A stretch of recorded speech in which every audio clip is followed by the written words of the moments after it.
Hey, what's up guys? How's it going? Today we're going to be talking about weird console variants. With every new console generation, whether it's the 6th, the 3rd, the 4th, whatever new generation comes out, there's always got to be some weird console variants. And I'm going to show you the weirdest ones today. Let's start off with our first console.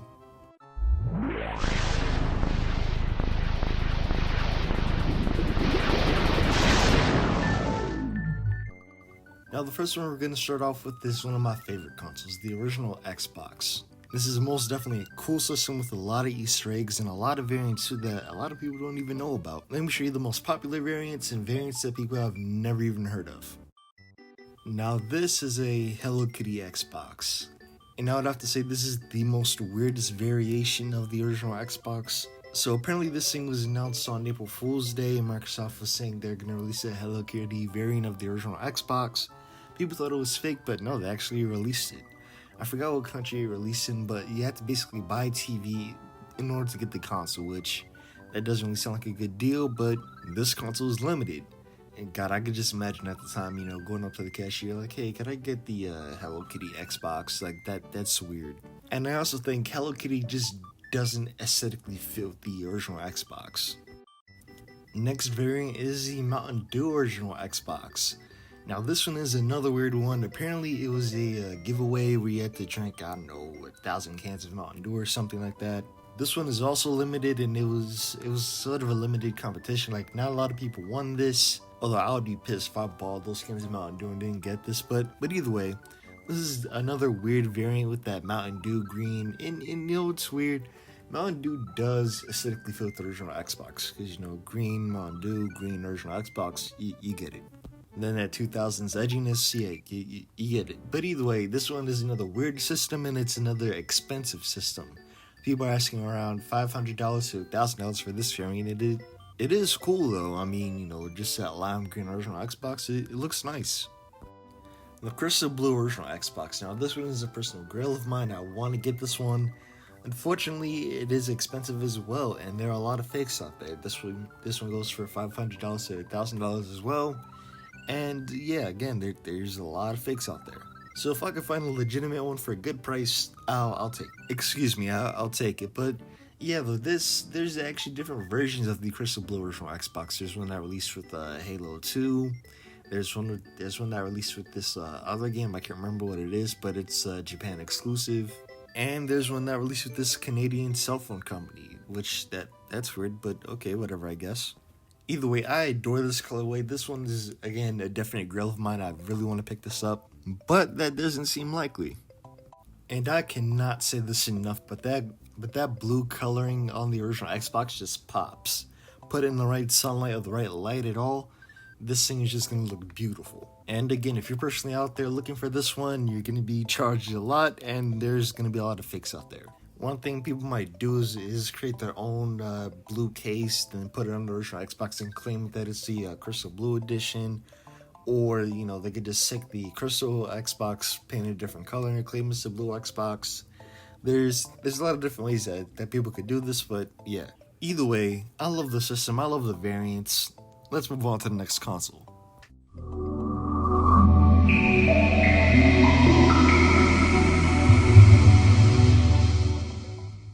Alright, the Dreamcast. It's one of my favorite systems, but it doesn't have a lot of variants. Well, at least not a lot of popular variants, but let me just show you the few that you might recognize.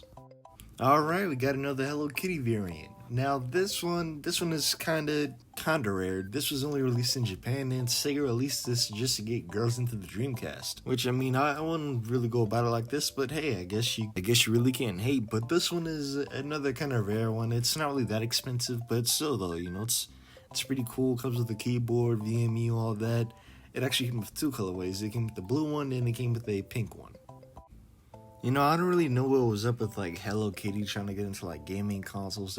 I know there's a bunch of Hello Kitty games out there, but I just find it weird. Hello Kitty and gaming. That Hello Kitty is mostly a girls thing. I don't see why it should mix with consoles. But I guess companies do what they do, I guess. But me personally, I'm not really a fan of this one. It's not really my style. I just like the plain old Dreamcast by itself. But I guess on to the next variant. Now this is a Sega Sports Dreamcast. Now this is a pretty cool variant because the Sega Dreamcast obviously came with a lot of sports games. It came with basketball, football, even fishing games. Actually, the Sega Dreamcast had a lot of fishing games.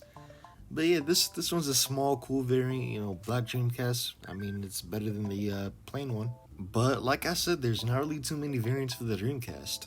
I guess on to the next console. Now, Nintendo during the 90s and the 2000s, they were not shy to give consoles different variants and different colors and just give companies the rights to customize their console, give it different colors and all that. Then Nintendo was cool back in the day, you know, with the N64 stuff, the Game Boy stuff, the GameCube stuff. There's a lot of variants out there. We're going to talk about some of them later on in this video. The first one I would like to bring up is this Tommy Hilfiger one. Now, back in the day, Tommy Hilfiger was like a high-class brand. It was cool back in the day. And I think to get this Game Boy, you had to buy like a certain amount of clothes. You had to spend a certain amount of money over there. I don't know, but it's just a plain yellow Game Boy with the Tommy Hilfiger logo on it. I mean, granted, it's not much, but it's still cool to me. Now, prices, I'm just taking a guess. I don't really know, but I'm guessing it's over $100 or something like that. But again, it's nothing special, just a yellow Game Boy color with the Tommy Hilfiger logo on it. Again, still cool, but I guess on to the next variant. Now, I'll be honest, before I started doing research for this video, I had no idea this existed. But apparently Target sold a variant of Game Boys with the Target logo. It was red and all that, and I don't know. I mean, this thing is cool. I mean, it's just my opinion, but this could have been cool. You know, Walmart could have had a Game Boy. I don't know. Costco could have had a Game Boy back when they were still selling games and stuff like that. But this is a cool little system. And again, this is a variant I had no idea it existed. Either way, it's cool. Now, like I said, Nintendo weren't really shy with variants, but these are just some of the small Game Boy variants that I want to show you guys. On to the next system.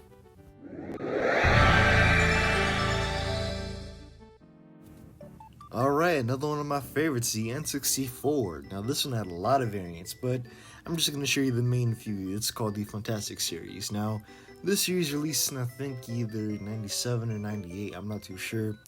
Basically, Nintendo were about to work on the GameCube and they got word about the PS2 or the Xbox, stuff like that. So in order to boost the N64, they released all these different colorways with it. They released these Pokemon colors. But for now, I'll just show you the Fantastic Series. Like I said, it came in a bunch of different colors, and yeah, let's just get started. Alright, so this is the Fantastic Series. Now, like I said, this is around either 97, 98, or 99. I'm not too sure, but the next generation was coming up. Nintendo was working on the GameCube, and obviously they still had to sell some of the N64, so they made a bunch of colors. It's basically the Fantastic Series now. Different colors range and different value. Of course, most of the popular ones are going to be either green, blue, or red. I'm not too sure, but the rest are pretty expensive, like the smoke gray or the smoke black. I'm not too sure what it's called, but all these are fairly collectible.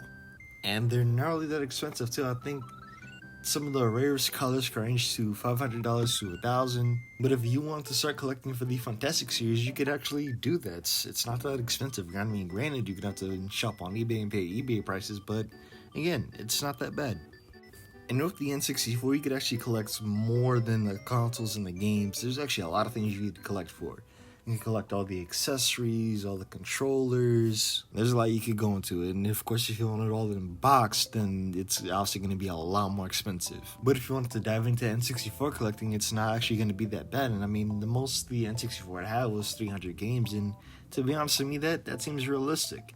For example, with the original Xbox, I had 500 games in America. Now, I don't have room for 500 games. So with the N64, I might have room because, again, the N64 has cartridges. Cartridges are a lot smaller, so yeah, they don't require a lot of space. Either way, I love the N64. On to the next console.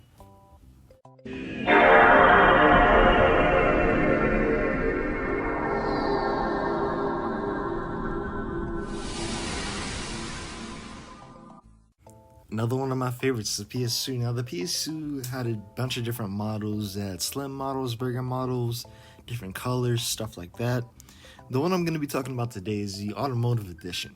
You see, because the PS2 sold so well, I think in a million consoles, I guess like the owner and the father of PlayStation, Iwata, excuse me, he released this series called the Automotive Edition of the PlayStation 2. Let's take a look.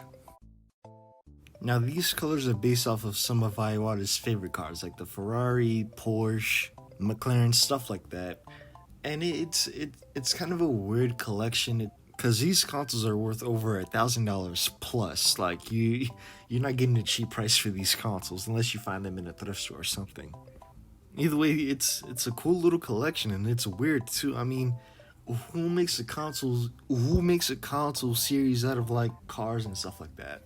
I don't get it, but it's cool, it's expensive, and it's rare. So it had to be on the list. Now, before I wrap up this long video that took hours of work and I'm fucking tired, I want to show off one more system, and this one is super weird. I mean, again, I'm sorry, I'm burnt out. I'm a little bit tired from editing this, but this is the Coca-Cola Game Gear.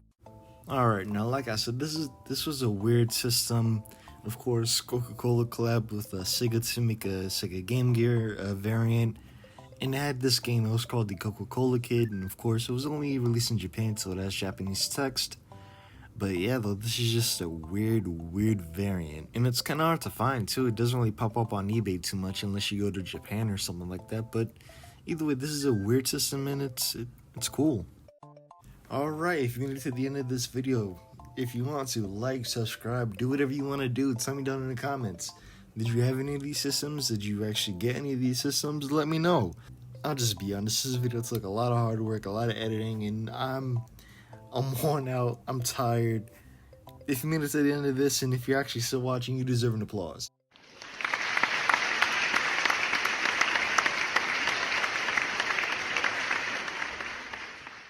As a matter of fact, congratulations.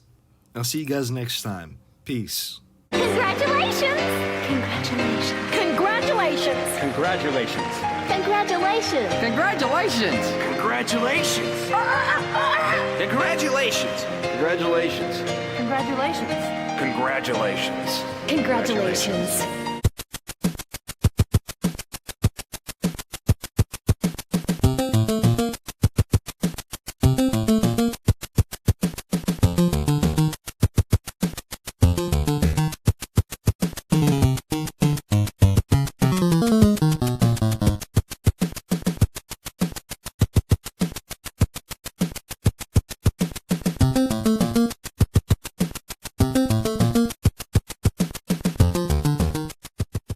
Hashtag retro gaming.